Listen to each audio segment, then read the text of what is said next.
Ich höre von vielen gerade, dass sie extrem verunsichert dazu sind, was in der Welt passiert, wie es weitergeht und wie man sich jetzt verhalten soll. Mit diesen Fragen, die natürlich sehr wichtig sind, wollen wir uns einmal in diesem Video auseinandersetzen. Zurzeit berichten mir sehr viele Mandanten in Beratungsgesprächen und ich sehe es auch hier in den Kommentaren bei YouTube, dass sehr viele von euch verunsichert sind, wie es weitergeht mit der Welt, wie es weitergeht mit Deutschland, was man jetzt genau machen soll, wie man sich vorbereiten soll, wie man sich absichern kann, wie man sich und seine Kinder schützen kann, wie man sein Vermögen schützen kann, etc. pp. Da gibt es eben weit auseinandergehende Meinungen offensichtlich. Viele schauen sich natürlich hier YouTube-Videos an und dann gibt es hier natürlich auf YouTube die Untergangspropheten, die schon seit Jahren oder Jahrzehnten davon reden, dass jetzt die Europäische Union unmittelbar auseinanderbricht, dass der Euro crasht, dass eine Wirtschaftskrise kommt etc. pp.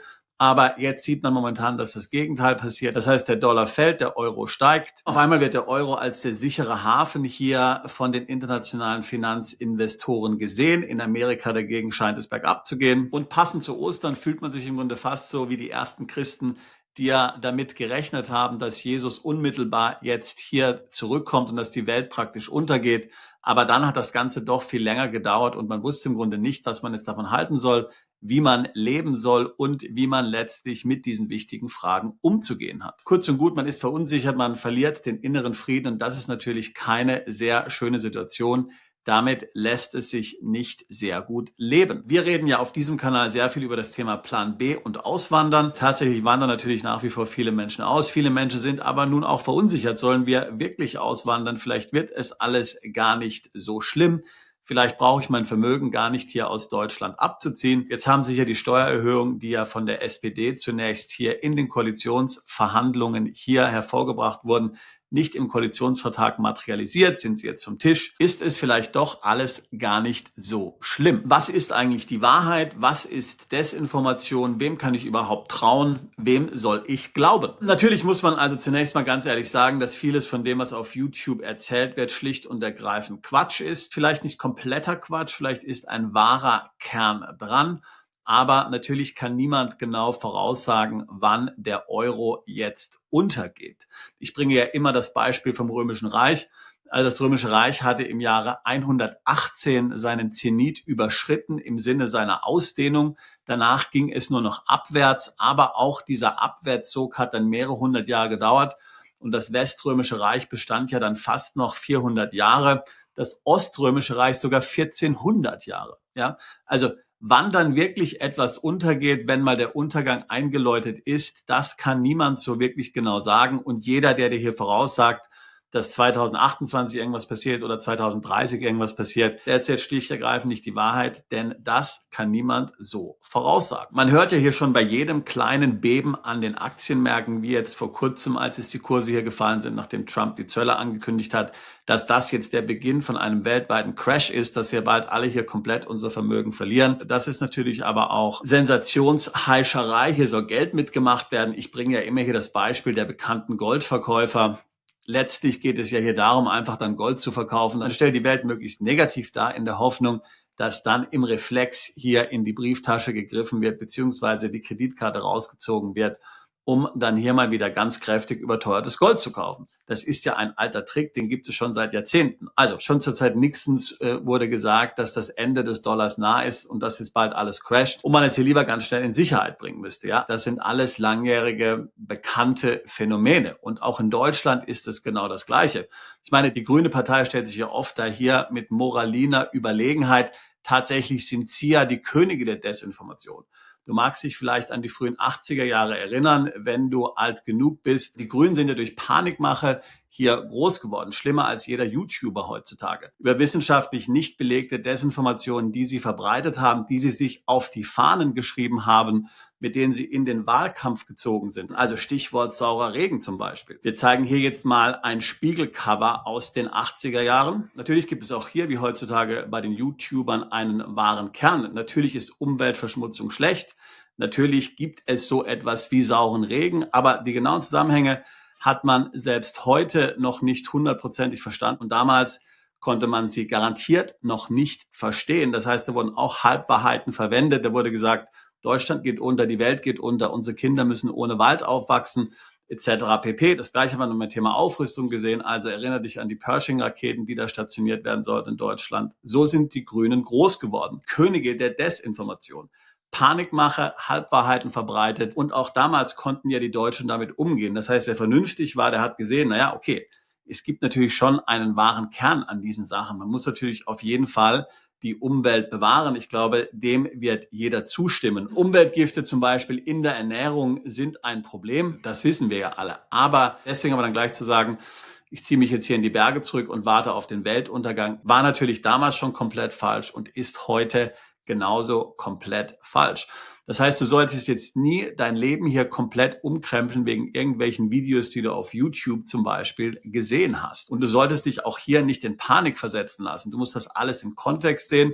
Du musst auch immer sehen, was hat derjenige, der dieses Video veröffentlicht hat, hier für eine Absicht, eben zum Beispiel Gold zu verkaufen. Auf der anderen Seite gibt es viele Fakten, die für sich sprechen. Und da war zum Beispiel ja die Corona-Krise in gewisser Weise, und ich sage das ist nicht zynisch, hilfreich, denn sie hat uns doch ganz klar bewiesen, wie unangenehm es wird, wenn der Staat hier mal wirklich die Krallen ausfährt. Musst du wirklich hier noch mehr sehen als das, was damals hier passiert ist. Das Problem ist natürlich mit der Corona-Zeit, dass das jetzt so langsam in Vergessenheit gerät. Wir verdrängen das. Viele haben ja da sehr schlechte Erfahrungen gemacht. Viele haben Vermögen verloren. Viele haben natürlich auch ihr Angehörige verloren und haben in vieler anderer Weise auch hier gelitten. Ja, also keine schöne Zeit natürlich. Aber diese Zeit hat uns doch tatsächlich verdeutlicht, wie wenig wir eigentlich dem Staat vertrauen können. Ich habe hier schon in mehreren Videos gesagt, dass ich Deutschland schon vor 25 Jahren verlassen habe, im Jahr 2000, weil mir der ganze Staat schon damals suspekt war, weil mir die EU schon damals suspekt war. Ich fand schon damals die Steuern viel zu hoch. Schon damals hat mich der Kontrollwahn hier des Staates an die DDR erinnert. Und das wird ja immer schlimmer. Wie groß ist der Unterschied eigentlich heute noch zu DDR-Zeiten? Viele Ostdeutsche, lass es mich wissen, wenn ich mich täusche, schreibst du mir in die Kommentare rein. Viele Ostdeutsche meiner Meinung nach erkennen, dass bestimmte Aspekte heutzutage des Überwachungsstaates noch schlimmer sind als damals zur Zeit der DDR, weil heute die technischen Möglichkeiten einfach ganz andere sind. Und da haben die Ostdeutschen auch ein sehr feines Gespür dafür. Deshalb verwundert es mich zum Beispiel auch nicht, dass es viele Ostdeutsche sind, die hier jetzt vor allen Dingen gegen die aktuellen Entwicklungen hier warnen und sich mit dem Thema Plan B auf ganz besondere Weise befassen. Ich höre das immer wieder in Beratungsgesprächen.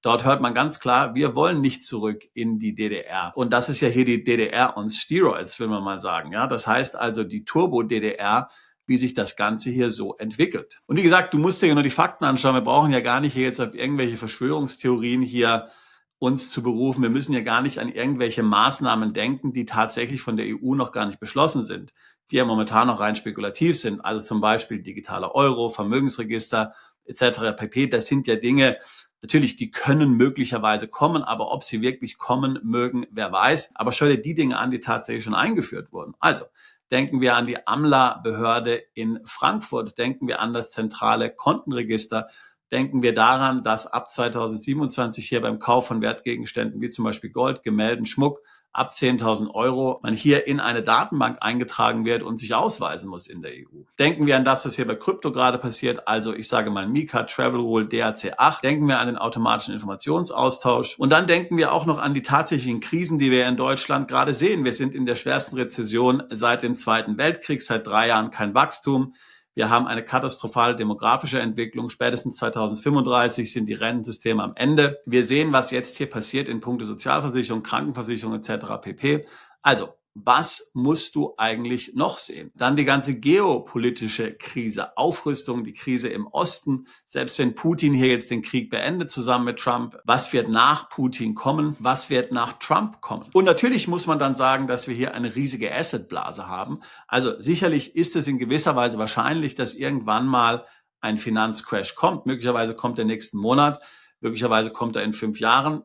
Das kann niemand genau sagen. Also das sind alles ganz reale Bedrohungsszenarien, ganz reale Dinge, die einem Sorgen machen sollten. Aber keine dieser Maßnahmen sollte dich jetzt dazu verleiten, hier im Reflex irgendetwas zu tun und etwas zu überstürzen und hier Hals über Kopf ins Ausland zu fliehen. Das Wichtigste ist, dass du deine innere Ruhe hast, dass du dir sagst, okay, ich werde das jetzt hier vorbereiten, ich werde mich informieren. Dadurch, dass du dich mit vertrauenswürdigen Informationen versorgst, bekommst du dann auch Gewissheit. Du hast das Gefühl, dass das Geschehen, zumindest was dein Leben betrifft, sich in deiner Kontrolle befindet. Du hast nicht dieses Gefühl der Hilflosigkeit, dass du im Grunde hier komplett diesen Verwerfungen ausgeliefert bist. Und das sollte dann bei dir zu einer positiven Grundstimmung schon mal führen. Und dann musst du dich in aller Ruhe hier vorbereiten und dir dann konkret überlegen, wie dein Leben aussehen will. Das hängt natürlich von vielen Faktoren ab. Wie viel Vermögen hast du? Wie alt hast du? Wie ist deine familiäre Situation? Wie gesagt, meine Entscheidung war schon vor 25 Jahren nichts wie weg. Ich habe keinen Tag bereut. Und ich bin gerne in Deutschland. Also im Urlaub natürlich. Ja.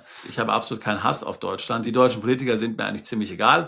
Ich finde es tragisch, was passiert mit unserem Land, aber es tangiert mich im Grunde genommen persönlich und meine Familie nur peripher. Also, ob das der richtige Weg für dich und deine Familie ist, das kannst am Ende nur du entscheiden. Ja? Du bist ein reifer Erwachsener, du bist ja eben kein DDR-Bürger.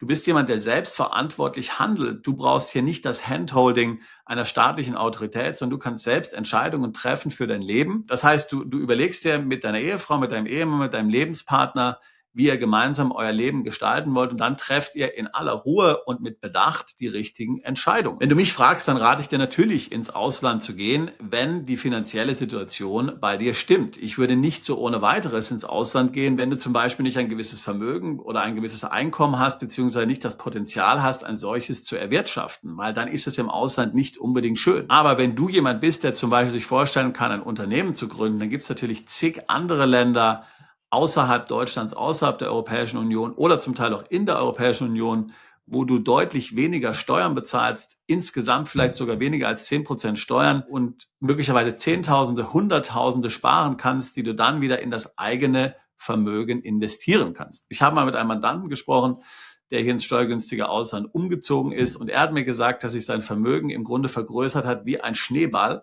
seitdem er hier keine Steuern mehr auf seine ganzen Ausschüttungen bezahlen muss. Ja, und das ist die Erfahrung, die viele machen, mal ganz davon abgesehen, dass du als Unternehmer ja gerade dann Dinge wie hier ständige Gängeleien vom Finanzamt, Betriebsprüfung etc.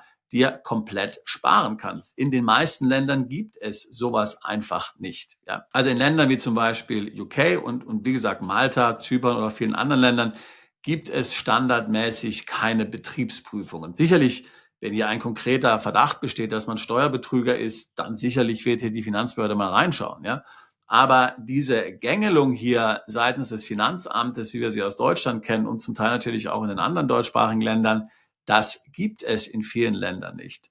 Ich rede mit so vielen Mandanten, die deswegen schlaflose Nächte haben, die wertvolle Lebenszeit opfern, um sich hier mit Behörden rumzuschlagen, die Anwälte, Steuerberater etc. bezahlen müssen, nur um sich hier zu verteidigen, obwohl sie eigentlich nichts falsch gemacht haben. Wie wäre dein Leben, wenn es das alles nicht mehr gibt, wenn du darauf keine Zeit verschwenden musst? Wie viel Zeit hättest du zusätzlich, die du positiv in dein Business investieren kannst oder mit deiner Familie verbringen kannst? Ja?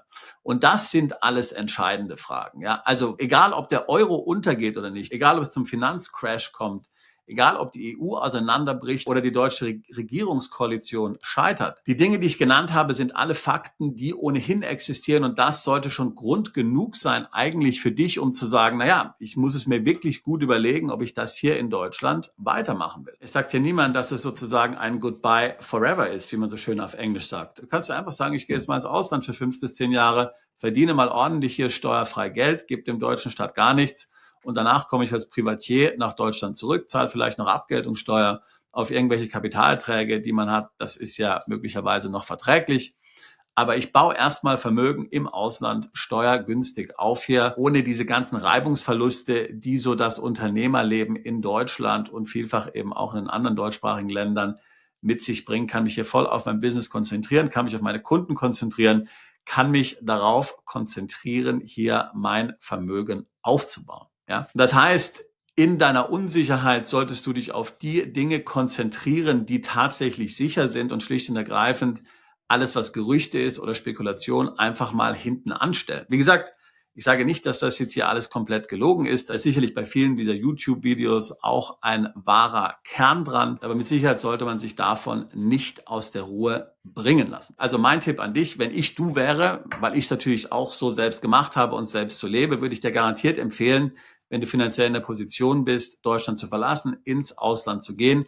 Das ist eine tolle Erfahrung. Ich kann dir aus erster Hand berichten, viele andere Mandanten auch, dass sie es nicht bereuen und sich nie wieder vorstellen können, zurückzugehen. Und das gilt für alle Berufsgruppen. Ich war vor kurzem in Dubai, da war ein Zahnarzt bei uns, bei unserem Event dabei, der dort einen Vortrag gehalten hat. Er ist Deutscher, er lebt seit 20 Jahren in Dubai. Er könnte sich niemals vorstellen, wieder zurückzugehen. Ja, das hat jetzt nichts damit zu tun, ob jetzt Dubai hier der tollste Standort ist. Dubai ist für die einen gut, für die anderen nicht so gut. Ja, aber es geht mir ums Prinzip. Ja, aber selbst wenn du noch am Anfang dieser Reise stehst und dir möglicherweise nicht vorstellen kannst, hier wegzugehen und erstmal dich mit einem Plan B beschäftigen möchtest, also schon mal ein mögliches Leben im Ausland vorbereiten möchtest, ohne jetzt hier ein Commitment gleich zu machen, auszuwandern, dann ist das natürlich genauso gut. Mach das einfach, was du kannst. Es gibt hier ja keine 100%ig richtige oder falsche Lösung. Aber wenn ich du wäre, dann wäre ich auf keinen Fall inaktiv. Dann würde ich die Zeichen der Zeit erkennen. Dann würde ich mich auf die Fakten verlassen, die ich selbst überprüfen kann.